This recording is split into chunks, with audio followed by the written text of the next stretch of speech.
Selamat datang, di depan saya ada OnePlus 15R dan hari ini saya akan menunjukkan beberapa penyesuaian dan trik yang bisa Anda lakukan di perangkat ini.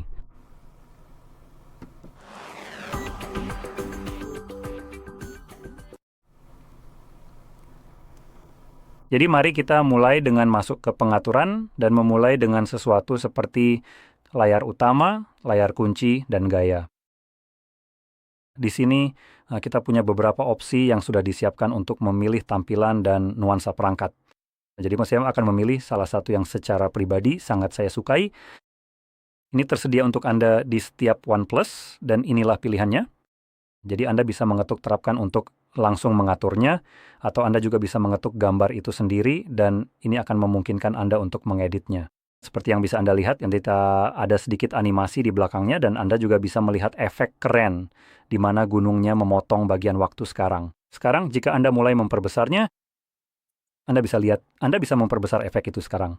Kadang-kadang ini jadi agak bermasalah karena seharusnya tidak seperti ini. Sekarang seluruh waktu tertutup, jadi seharusnya waktu itu berada di atas, tapi kenyataannya tidak. Saya bisa mematikan fitur itu dengan mengklik di sini, sehingga waktu akan dipindahkan ke atasnya.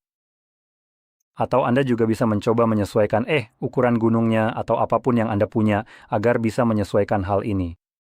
Sekarang ini adalah salah satu wallpaper yang sudah tersedia di perangkat, tapi Anda tidak terbatas hanya pada itu. Anda bisa mengambil gambar sendiri untuk dijadikan wallpaper dan mendapatkan efek yang sama seperti ini, atau pada gambar apapun. Jadi saya bisa misalnya memilih sesuatu seperti, mari kita lihat kamera di sini, ambil botol Coke saya dan membuat foto yang sangat jelek. Nah, seperti itu. Ini akan jadi foto yang jelek, tapi ya harusnya tetap bisa. Jadi di sini saya akan masuk ke galeri foto. Oke, sudah dapat. Dan sekarang kita bisa klik 3 titik di sini, atur sebagai wallpaper, masih layar hitam. Tidak, ini tidak mengizinkan saya melakukannya.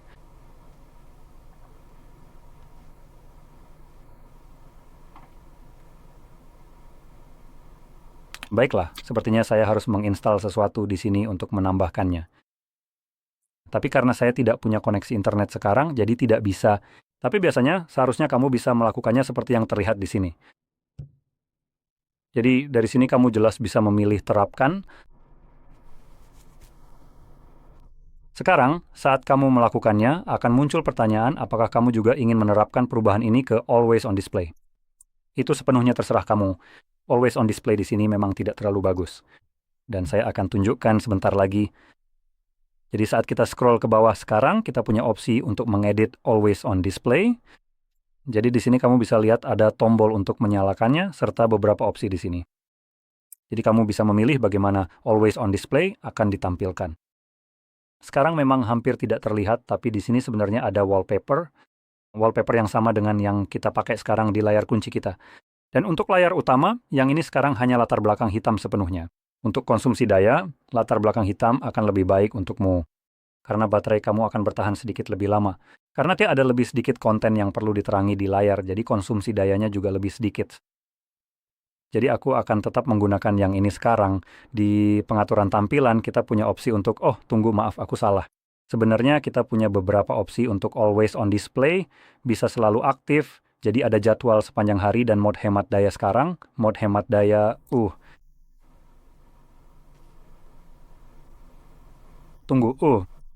Always on Display tidak akan ditampilkan jika ponsel sudah diam dalam beberapa waktu.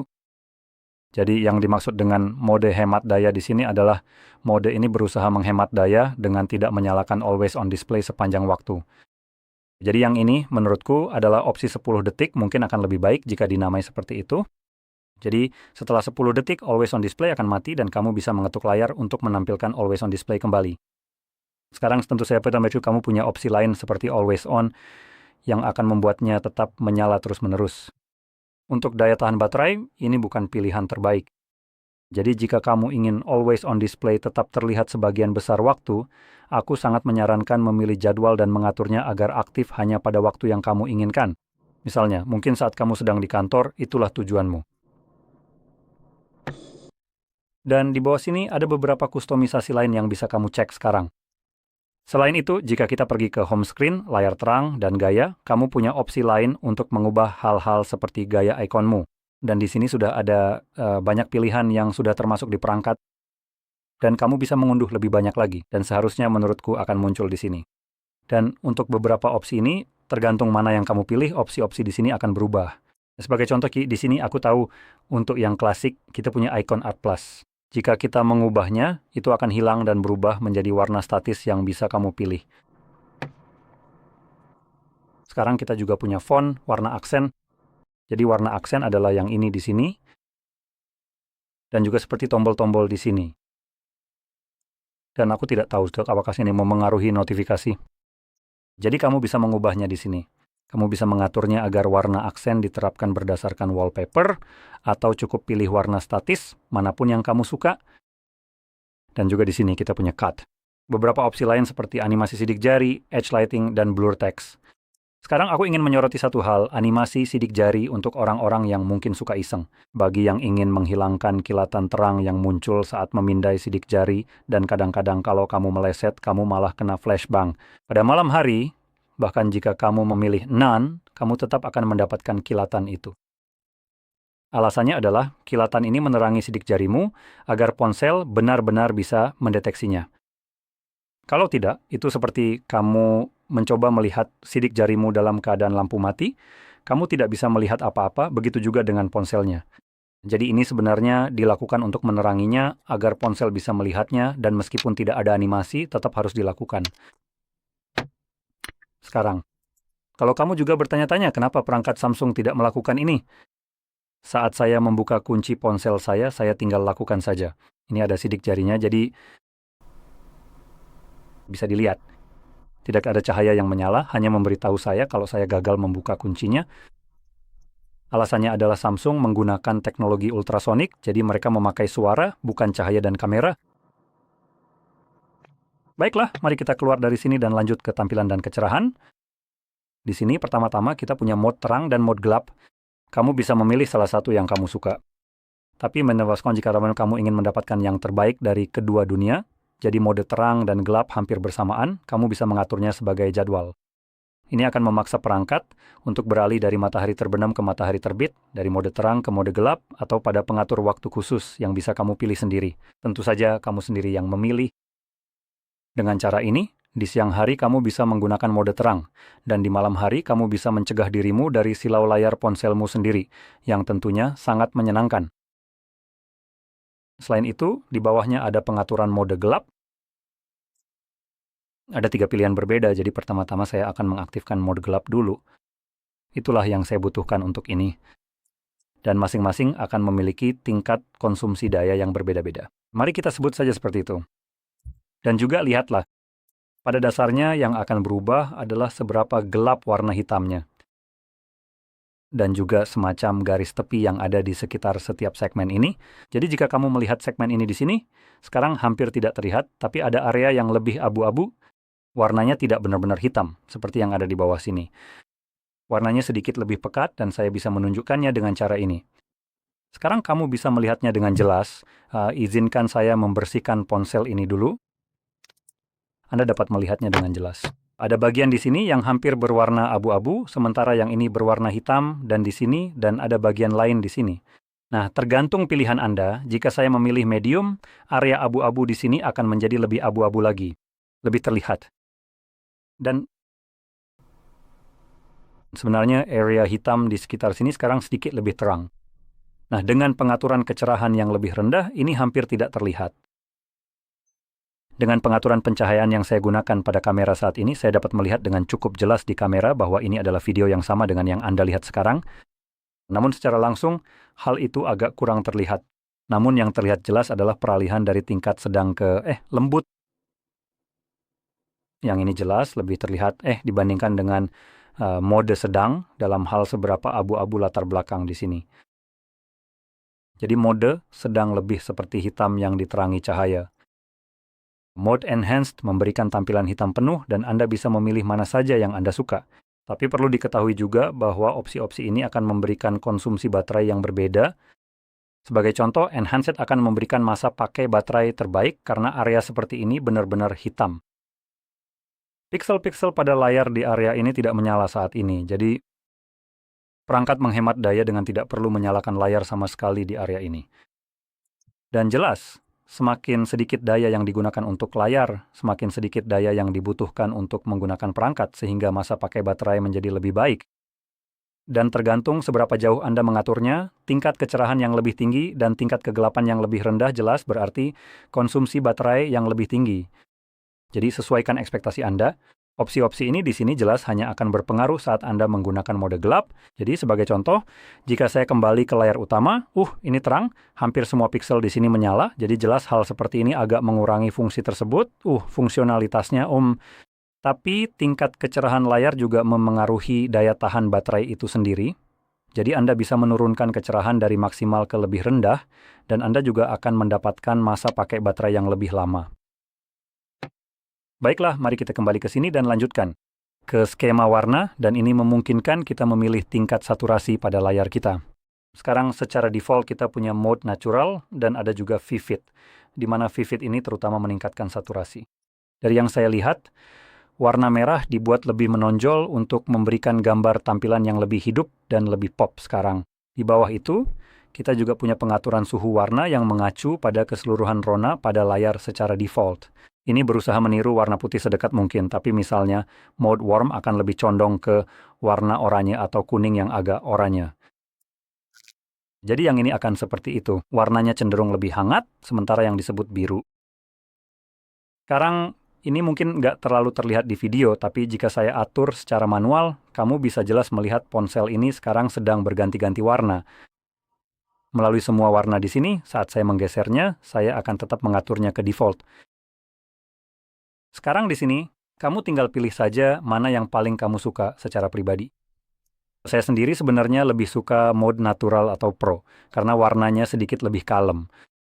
Untuk suhu warna sebenarnya ada tombol adaptive tones di sini, yang artinya kamu tidak perlu memilih suhu warnanya sendiri, kamu bisa mengaktifkan fitur ini. Dan sekarang ponselmu akan mencoba menyesuaikan suhu layar atau tonenya dengan pencahayaan di sekitarmu saat ini. Dan dengan mengaktifkan fitur ini, kamu sebenarnya tidak bisa lagi mengubah pengaturannya sekarang. Jadi ini perlu dicatat.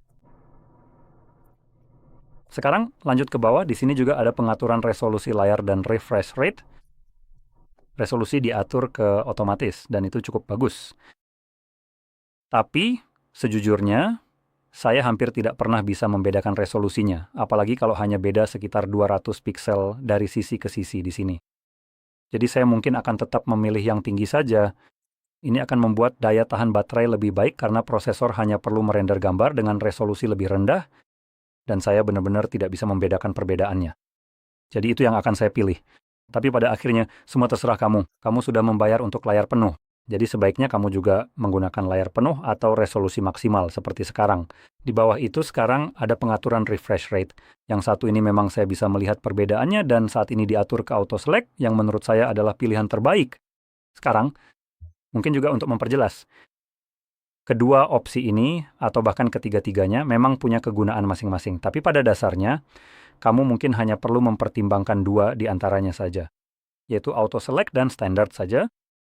Alasannya adalah misalnya, mode high bisa berjalan hingga 165 frame per detik. Sedikit berlebihan memang, tapi ya, fiturnya ada. Kamu sudah membayar untuk refresh rate penuh, jadi sebaiknya kamu juga memanfaatkan refresh rate penuh itu, supaya bisa mendapatkan gerakan yang mulus dan baterai tetap awet. Sekarang saya mencoba melihat apakah ada perbedaan di antara ini.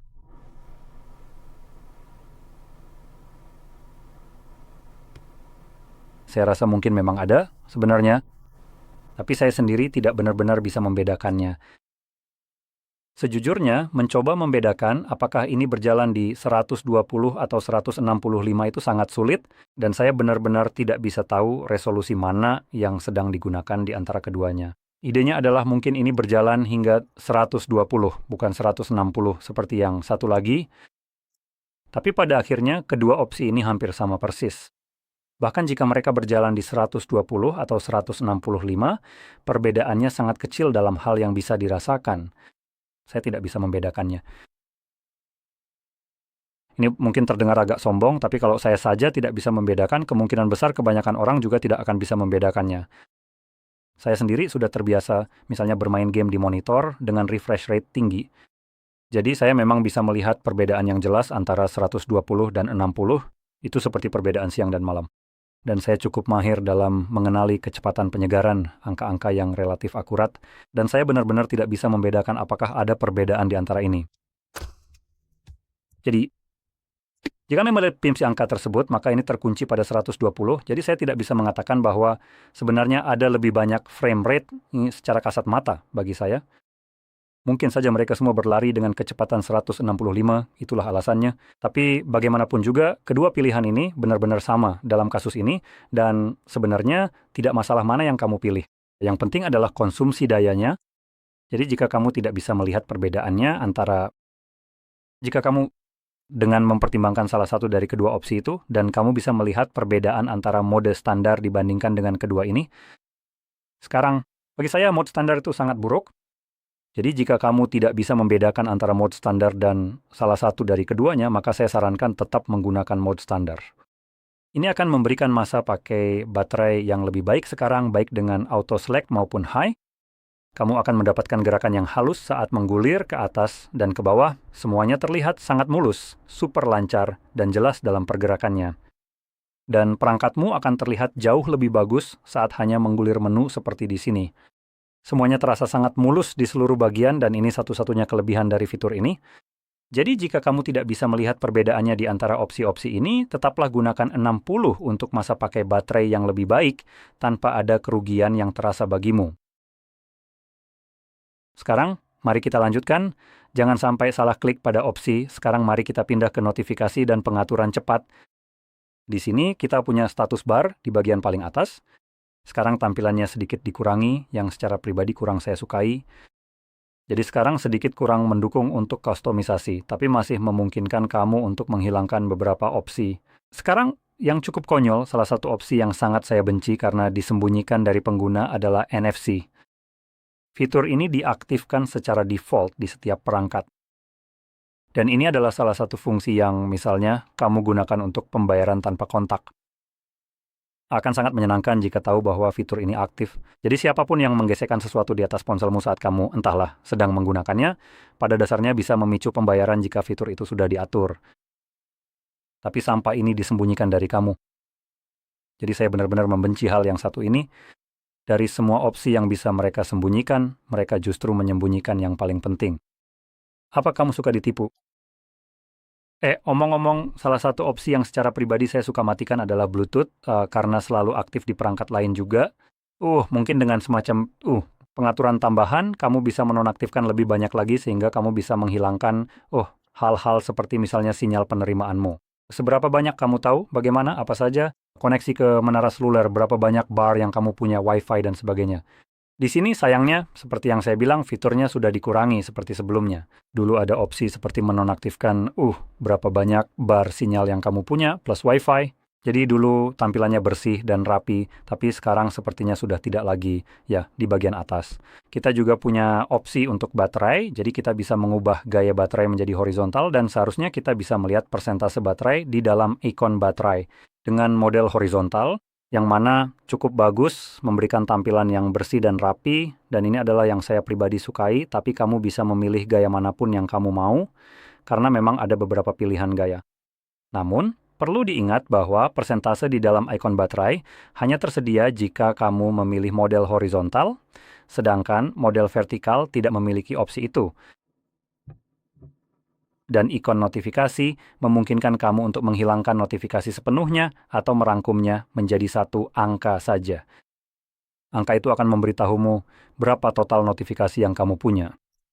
Saya suka angka tersebut karena sekali lagi memberikan tampilan yang bersih. Sekarang, hal lain yang ingin saya bahas adalah bar yang ada di sini. Bar ini hampir tidak terlihat, tapi memang ada. Secara default, seharusnya fitur ini sudah aktif, dan kamu bisa menggeser ke atas pada bar itu dan akan muncul Smart Sidebar. Jika kamu tidak melihatnya, mungkin fitur ini dinonaktifkan di perangkatmu. Kamu sebenarnya bisa mencari Smart Sidebar dan mulai menggunakannya. Jadi di pengaturan, kamu tinggal pilih Smart Sidebar. Nah, seperti itu. Jadi ini adalah fitur aksesibilitas dan kemudahan, dan kamu bisa mengaktifkannya langsung di sini. Sekarang kita punya beberapa opsi, misalnya. Berapa banyak kolom yang ingin ditampilkan di sini. Kamu bisa memilih 1 atau 2 kolom. Secara default, sepertinya diatur ke 2 kolom. Mereka punya 2 baris. Selain itu, kita juga memiliki fitur floating bar yang melayang ini, yaitu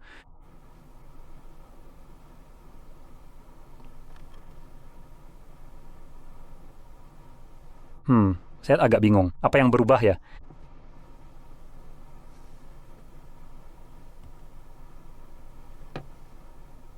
Saya benar-benar tidak tahu. Ini bukan seperti auto hiding, kan? Oh tidak, ternyata bisa. Jadi kamu memang bisa membuatnya tersembunyi. Entah kenapa, kadang sidebar ini tetap muncul agak lama supaya kamu bisa melihatnya. Sidebar ini bisa disembunyikan dan kamu bisa menggeser ke atas untuk memunculkannya. Nah, seperti itu. Kalau kamu menggeser ke atas dengan benar, sidebar-nya akan muncul sekarang. Salah satu hal yang saya sukai lakukan dengan bar tersembunyi seperti ini adalah memasangnya dengan cara menahannya. Dia seharusnya bisa dipindahkan ke sana kemari. Ayo. Ukuran, oh begitulah. Jadi Anda bisa mengeditnya di sini, sehingga Anda bisa memperbesar ukurannya dan memindahkannya sesuai keinginan. Itulah yang ingin saya lakukan di lokasi yang sama dengan tombol volume. Jadi sekarang saya tidak melihatnya di layar, tapi saya selalu tahu untuk menggeser ke atas di tempat tombol volume berada untuk memunculkannya. Dan saya suka menyesuaikan ukurannya dengan itu. Dan berbicara soal itu, jika kita menggesernya keluar, kita bisa mengeditnya sehingga kita bisa menambahkan aplikasi tambahan di sini. Daftar ini sebenarnya bisa digulir jika kamu menambahkan lebih banyak aplikasi daripada yang bisa ditampung, dan kita juga tidak harus menambahkan semuanya. Kita bisa melihat aplikasi yang belum ditambahkan dan langsung menariknya dari sini, dari semua aplikasi, mirip seperti cara kerja tray UH kamu. Dan selain itu, jika kamu membuka aplikasi apapun dari sini, aplikasi itu secara otomatis akan terbuka dalam tampilan pop-up yang bisa kamu ubah ukurannya seperti yang kamu lihat. Dan kamu juga bisa klik 3 titik dan mengaturnya, jadi kamu bisa melakukan split view, artinya membagi layar. Kamu bisa meminimalkannya menjadi up head. Kamu bisa membuatnya layar penuh atau langsung menutupnya. Saya rasa kamu juga bisa melakukan split screen hanya dengan menahannya. Oh tidak, maaf. Oh tidak, ternyata bisa. Nah, seperti itu. Jadi kamu tinggal menjatuhkannya dan kamu bisa lihat itu otomatis. Langsung naik, dan sekarang saya bisa membuka, misalnya file dan voila. Sekarang keduanya terbuka dan saya bisa membaliknya ke atas. Atau yang cukup penting di sini, itu memberi saya opsi untuk bisa menyimpan grup itu, simpan ke layar utama, jadi grup itu akan tersimpan di layar utama. Oh, itu dia, tepat di sini. Jadi jika saya menutup kedua aplikasi ini sekaligus, sekarang kamu bisa mengetuk ini. Dan itu selalu membukanya persis seperti saat saya menyimpannya, yang mana sangat fantastis. Ini adalah opsi yang bagus jika misalnya kamu ingin menggunakan sesuatu seperti YouTube dan browser. Karena mungkin kamu ingin mendengarkan musik. Dan jelas, tanpa membayar, YouTube tidak akan membiarkan kamu memutar musik di latar belakang kecuali kamu menggunakan Revanced. Saya sarankan untuk mencobanya. Ini adalah aplikasi yang luar biasa yang benar-benar membuat pengalaman YouTube jadi lebih baik dengan menghilangkan iklan dan memungkinkan pemutaran di latar belakang dan semua itu. Jadi itu saja pada dasarnya yang ingin saya tunjukkan kepada kalian. Jadi jika kamu merasa ini sangat membantu, jangan lupa untuk tekan like, subscribe, dan terima kasih sudah menonton.